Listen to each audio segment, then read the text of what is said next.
Bom dia, Veleda, seja bem-vindo. Bom dia, Thaís, bom dia, Sônia, demais colegas da Rádio Bandeirantes, os nossos ouvintes. Um prazer estar com vocês para discutir esse tema tão relevante na cidade de São Paulo nesses dias de hoje. Então, vou começar te perguntando justamente sobre o que falava Ana Paula Rodrigues, porque, é claro, depois do que aconteceu na Marginal do Rio Tietê, as pessoas olham o trajeto da linha laranja e pensam o seguinte: ixi, isso aqui vai passar debaixo da minha casa, pertinho da minha casa, no momento em que o Tatuzão continuar avançando. Como é que é feito esse mapeamento, Veleda, para evitar que, por exemplo, sejam rompidas tubulações, que o Tatuzão alcance alguma coisa que não deveria ser mexida? Na fase de projeto, quer dizer, no período anterior à obra, o metrô ou a empresa responsável pelo projeto faz um levantamento daquilo que se chama interferências, de todas as possíveis interferências que nós vamos ter ao longo da obra. Adutoras de água, interceptores de esgoto, canos de gás, né, que isso é muito importante, cabos de comunicação e de energia elétrica, que muitas vezes a gente tem transmissão de energia elétrica no subsolo. Identificado isto, o projeto desenha a obra para preservar essas interferências ou, se for necessário, remover as interferências para que a obra passe sem ocorrência. Uma das frentes de investigação que o IPT, que foi contratado pelo governo do estado, seguramente vai fazer, é verificar como foi tratado no projeto a presença desse interceptor ou desse emissário de esgoto de grande porte que se rompeu e provocou todo este transtorno. Sérgio, Sônia Blota, tudo bom, querido? Bom A dia. gente estava falando agora há pouco sobre a qualidade do asfalto de São Paulo, e eu até comentava que eu fiz uma reportagem que os especialistas da USP condenaram, né? Que é um asfalto cheio de remendo. Até que ponto isso está influenciando essa obra? E te digo mais, qual que é o risco da gente poder passar por transtornos, vamos dizer, um incidente grave como esse novamente? Olha, Sônia, o asfalto não influenciou em nada nesse Que evento bom. a priori. Claro, eu sempre digo, tudo que a respeito da causa desse evento depende de uma investigação demorada, mas eu não acredito que o asfalto tenha tido qualquer contribuição nesse evento. E mesmo que ali fosse um piso de concreto, com o rompimento do solo, o solapamento do solo que aconteceu, ele também viria abaixo. Não, ali seria impossível o asfalto ser preservado com o solapamento que aconteceu embaixo dele. A qualidade do asfalto de São Paulo vem melhorando. Do passado era muito ruim, hoje ele já tem uma qualidade bem melhor. O ideal seria, nessas pistas de carga muito pesada, a gente ter o piso igual ao do Rodoanel, que é um piso de concreto, que ele demanda menos manutenção. Mas se o asfalto, ainda de uma qualidade inferior ao concreto, for bem mantido, isso custa caro, ele preserva as condições de trafegabilidade da via. Mas ele não tem ali nenhum fator contribuinte para esse evento que aconteceu esta semana. Veleda, bom dia para você, obrigado por atender o nosso convite aqui. A Thaís deu o seu currículo, né? Você conhece tecnicamente do que está falando e conheceu por dentro o metrô, né? Eu queria saber de você o quanto a premência de reiniciar uma obra que estava parada há muito tempo, num ano eleitoral, pode ter sido um fator desencadeante para essa situação toda, que não é normal, né? Não é normal, não é todo dia que acontece um buracão desse numa obra em São Paulo, uma empresa especializada, enfim, nada indicava que pudesse ocorrer algo desse tamanho, não é a primeira vez que acontece, mas eu queria saber concretamente se você acha que a premência de retomar uma obra que estava parada num ano eleitoral pode ter sido o fator desencadeante para isso tudo. Olha, a gente tem que aguardar os laudos da engenharia, do IPT, que vão analisar tudo. Eu participei da investigação do acidente da linha 4, era gerente jurídico do metrô, depois fui diretor do metrô, com o IPT. O IPT é muito rigoroso. A sociedade de São Paulo pode ficar tranquila que nada vai escapar aos olhos do IPT a respeito deste evento. A retomada da obra, ela até, desde que o governador anunciou a assinatura do contrato com a Acciona, até o início desta frente do Shield, levou um tempo razoável, um tempo suficiente para o projeto ser feito e feito com qualidade. Não foi de um dia para outro, acho que faz mais de um ano o anúncio da assinatura, mais de um ano. Em outubro de 2020, eu já me lembro que já havia sido assinado o contrato com a Acciona, e o Tatuzão partiu acho que faz 2 meses, né? Então houve tempo, quer me parecer, para o projeto. A causa deste evento, primeiro esclarecer, escavar túneis no tecido urbano é uma atividade de risco. Evidentemente que a engenharia tem toda a condição para administrar esse risco e impedir eventos como que aconteceram esta semana. A São Paulo não precisa ficar preocupado que vai ter um evento deste por mês. Agora, nós precisamos muito analisar as causas e, infelizmente, isso leva tempo. É igual acidente de avião. Não é na hora que cai que a gente sabe o que aconteceu. É meses depois, às vezes até mais de ano, porque são muitas causas, são muitos processos, muitos documentos a serem analisados. E, a partir disto, o mais importante agora é uma curva de aprendizado, que é para que o que aconteceu aqui nunca mais se repita. Aveleda, queria que você contasse para o ouvinte da Rádio Bandeirantes, afinal, como é que funciona esse tal de tatuzão, né? A gente fala tanto a respeito dele, como ele é montado, como ele é dirigido, como é que ele circula por baixo da terra, o que acontece com ele no momento em que a obra termina e numa circunstância como essa, em que ele está ali, nesse momento, ainda envolto em esgoto. O que pode ser feito para recuperar esse maquinário?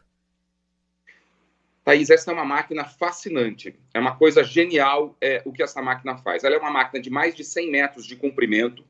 Ela tem o diâmetro do túnel que ela vai escavar. Então, ela tem uma cabeça na frente que gira por motores muito potentes e, ao girar, ela vai cortando a rocha ou a terra. Esse material que ela corta vai sendo retirado pela traseira através de um trilho que leva esse material para fora do túnel, a pedras, terra, areia, que é retirado e isto vai para algum lugar. Ao mesmo tempo que ela escava, ela já vai fixando os anéis do túnel. Quando ela termina de passar, a obra civil do túnel está pronta, está concluída. O túnel já está estabilizado e já está pronto. Então, ela tem uma eficiência gigantesca, ela é uma invenção incrível, há décadas ela é usada, já foi usada em quase todas as linhas do metrô. Ela é feita sob medida, não tem na loja, não tem na prateleira. Cada tatuzão é específico para um tipo de túnel que vai escavar. Ela custa muito caro, ela vem desmontada, ela é montada dentro do túnel, ali naquele canteiro de obras do outro lado da Marginal, ela foi montada. Tem uma fábrica desses anéis, é uma fábrica que fabrica um pedacinho do anel, todos os pedacinhos do anel são milhares, cada um é completamente diferente do outro. O computador regula a entrada desses pedaços e robôs vão fixando esses pedaços na parede do túnel. Ela é autônoma. Ela é guiada, ela é controlada pela fábrica ou pelos engenheiros que estão na fábrica. No caso do Shield da linha 4, a fabricação era italiana. O controle dela era feito pela fábrica na Itália. Os engenheiros que estavam no local ali estavam apenas monitorando. E ela já vem com um programa, então, para desenhar o túnel, porque o túnel faz curva, túnel sobe, túnel desce. A tuneladora, o tatuzão, ela faz isso tudo sozinho. Ela recebe o projeto através de algoritmos de computador e ela reage automaticamente. Os danos podem ser grandes. Eu não diria tanto a cabeça de corte, porque isso é um material rígido, que a presença da água e do material do esgoto não vai, talvez, necessitar reparos. Mas tem muito software, tem muito computador, muito equipamento eletrônico embarcado e motores elétricos que precisarão ser examinados. A estrutura de aço dela, de ferro, que faz a armação, né, faz o esqueleto dela, essa eu não acredito que tenha tido problema. Mas os equipamentos eletromecânicos, estes terão que ser substituídos. E isso pode levar, não muito tempo, mas algum tempo, que eles precisam ser encomendados, produzidos, embarcados e trazidos para o Brasil. Aveleda, deixa eu fazer uma pergunta bem leiga. Na hora que termina a obra e o tatuzão já não é mais usado, o que acontece com ele? Ele fica lá, ele é retirado, é desmontado? O que acontece com ele? Olha, no caso aqui das obras do metrô, eles foram desmontados. Inclusive o Shield da linha 4, ele foi recondicionado e foi usado na linha 5. É preciso fazer uma reforma, porque muda uma série de coisas, mas o material foi usado. Ele pode ser desmontado e removido, e aí algum material pode ir para a sucata e outros serem reaproveitados. Existe uma versão de que em alguma linha do metrô do mundo, o Shield foi largado lá dentro do túnel. Era mais barato deixar ele lá e nunca mais ser utilizado num lugar do túnel onde não passa trens do que retirar. Mas o que eu conheço é que ele é desmontado e retirado. Aveleda, deixa eu te perguntar uma coisa rapidamente, só para esclarecer uma curiosidade, porque assim, se a Thaís é leiga, eu sou leiga ao cubo em engenharia, mas você está trazendo todas as explicações para a gente. E sobre parcerias público-privadas e que você entende como ninguém, quem são eles? Quem é a Acciona? Porque a gente só passou a falar da Acciona e do nome dessa empresa espanhola depois que aconteceu o incidente. Você conhece, você sabe que empresa é essa, do que se trata? Eu não tive a oportunidade, quando fui presidente do metrô e da CPTM, de ter a Acciona como fornecedora, como provedora de serviços. Agora, é uma das maiores empreiteiras da Espanha, se não a maior, uma das maiores empreiteiras do mundo. Executou o metrô de Quito, que é um metrô muito complicado de ser escavado, tanto pelo solo como também pelo material arqueológico que poderia ser encontrado. Então, experiência, sem dúvida nenhuma, a Acciona tem para conduzir uma obra dessa complexidade. Tem certamente no portfólio dela obras de metrô na Espanha e esta que é uma referência, que é a obra do metrô de Quito. Então, não é o tamanho da empresa. É uma travadinha, mas vai voltar. Vai voltar já. A gente está conversando com o Sérgio Aveleda, colunista aqui da Rádio Bandeirantes e coordenador do Núcleo de Mobilidade Urbana do INSPER, falando sobre isso que aconteceu, esse susto, né, que mudou a vida da cidade. Mudou a vida da cidade. A Ana Paula Rodrigues estava comentando que o rodízio volta normalmente segunda-feira, então fique esperto, né? Não vai achar que não tem rodízio, vai ter rodízio. Então já prometendo aquela via alternativa, né? Aquela paralela que vai correr ao lado da Marginal, a rua Aquinos, que vai ser prolongada para tentar desafogar, porque a pista local vai continuar obstruída por algum tempo, né, Thaís? É verdade. Aveleda, a sua conexão conosco teve um probleminha aqui no fim da sua explicação a respeito desse consórcio sobre o qual a Sônia perguntou. Eu estava dizendo que a Acciona tem toda a experiência de obras anteriores executadas no mundo. Não é a experiência e nem o tamanho da empresa aqui que contribuiu para esse acidente. A Acciona tem condições de prestar esse serviço. Aveleda, tentando mapear o que pode ter acontecido, competência técnica nós temos. Nessa empresa, você falou, essa concessionária tem expertise para fazer o que está fazendo. Problemas naturais do solo, você também já disse que já tivemos uma situação pior, o asfalto já melhorou, enfim, não parece ser também algo muito relevante. E aí fica faltando, e aí tem muita gente que diz que esse é o ponto crucial, que é a fiscalização da obra. Que a gente é ruim de fiscalizar obra. E há quem diga que já tivemos sistemas mais eficientes, com institutos de controle, laboratórios públicos que existiram durante um tempo, ou seja, instituições externas, né, não ligadas à concessionária e nem ao governo. Esse pode ser o X da questão, ou um deles, Aveleda? Seguramente o IPT vai se debruçar sobre o regime de gerenciamento dessa obra. Ele vai olhar, eu tenho certeza disso, como era o processo de revisão e de checagem, tanto do projeto quanto da execução da obra. A obra tem duas dimensões, uma do projeto, que é o projeto é que determina o que vai ser feito. Então, o projeto detecta a qualidade do solo, a presença das interferências, o que se deseja ter, né, o tamanho do túnel, que trens que vão passar ali, e entrega para quem vai executar, e são empresas distintas, uma faz o projeto, outra faz a obra, a ordem de execução. Olha, aqui você vai proceder desta maneira, aqui você vai fazer deste jeito, você vai usar a seguinte técnica construtiva. Então, você precisa avaliar se a projetista, se o projeto considerou todas as variáveis, utilizou as melhores técnicas de engenharia. E depois você vai olhar a execução, né? A execução seguiu o projeto? A execução obedeceu os requisitos de projeto, utilizou as melhores técnicas? E a terceira dimensão, muito bem colocada por você, uma dimensão importante. Como era feito o gerenciamento e o controle por parte do dono da obra sobre a empreiteira que está executando? Havia um controle, havia uma revisão, havia uma crítica, havia fiscalização?